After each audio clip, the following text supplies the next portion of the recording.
Welcome to the channel. Okay, so my name's Harrison. I'm going to be going through some basic bow start flows today. It's important that we remember the two types of grips we're going to be using. We're going to be using a fist grip and we're going to be using a ring grip. Okay, so fist grip's just like so, and this is a nice strong grip. Lets us move the staff when we need to, nice and muscular. The ring grip, however, is going to allow us a bit more manoeuvrability.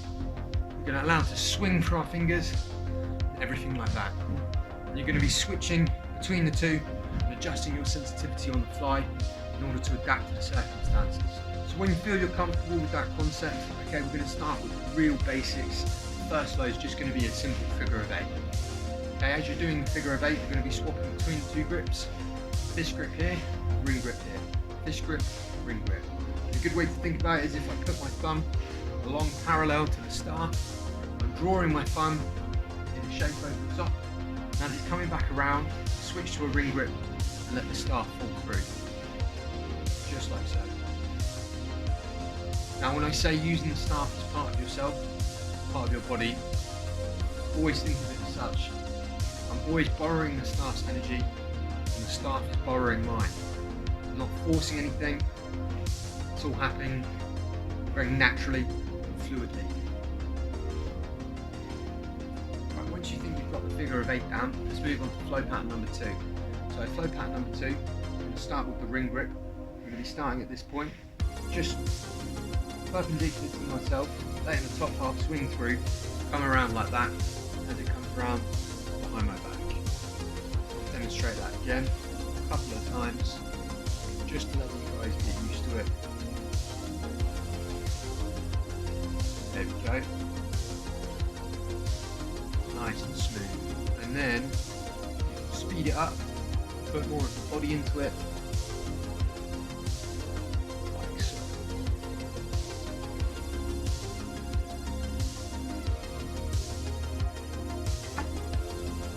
Ring grip, fist grip, ring. Ring grip, fist grip, ring grip. And the lines between all the grips start to blur when you get used to this. You'll start using halfway grips and everything like so. And it's just understanding that that's almost like the lowest end of the grip and the highest end of the grip. And you're just adjusting between the two like a spectrum. Okay? So don't try to think of it as, oh, I need to have this grip, I need to have that grip. Think somewhere between the two if you have to.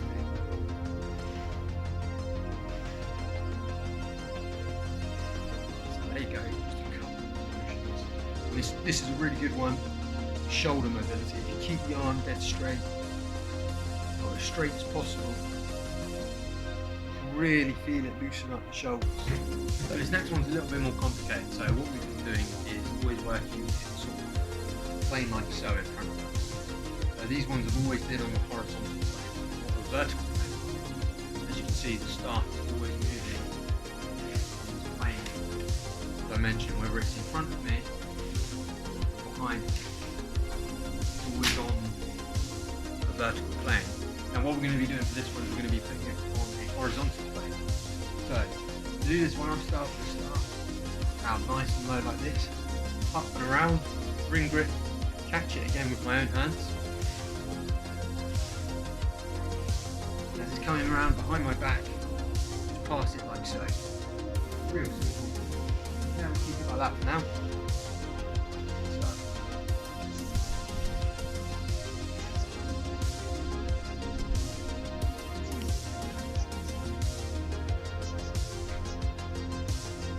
This is good for loosening up the hips and get more body into it.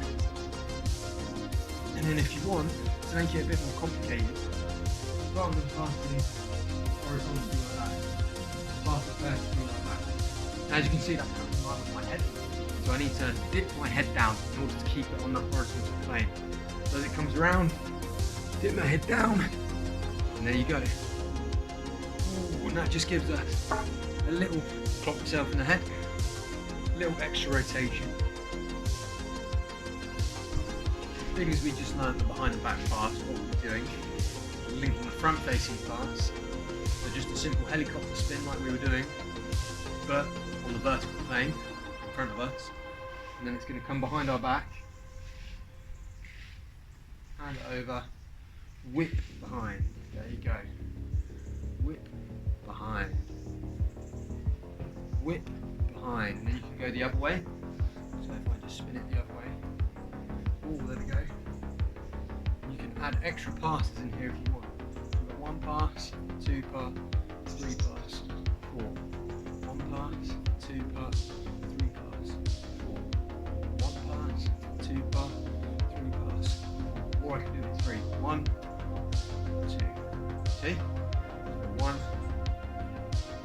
1, 2, 1, 2. That's important. I've got 2 planes I'm working on. Front plane and behind plane. The star is always on one of those 2 planes. So forward, behind, forward, behind, behind, forward, behind.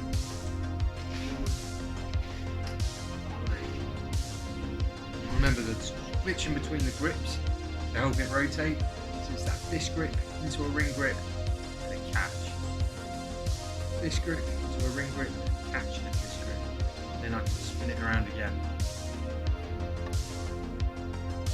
Trick is try not to overthink these things. There are no rules. Just find whatever way you find comfortable. I find this works best for me. There's probably a tutorial somewhere on YouTube that will be telling you how to do it some different way. So find what works for you. So that's just a few patterns you can do, and when you've mastered a couple of patterns, you can start to create pictures.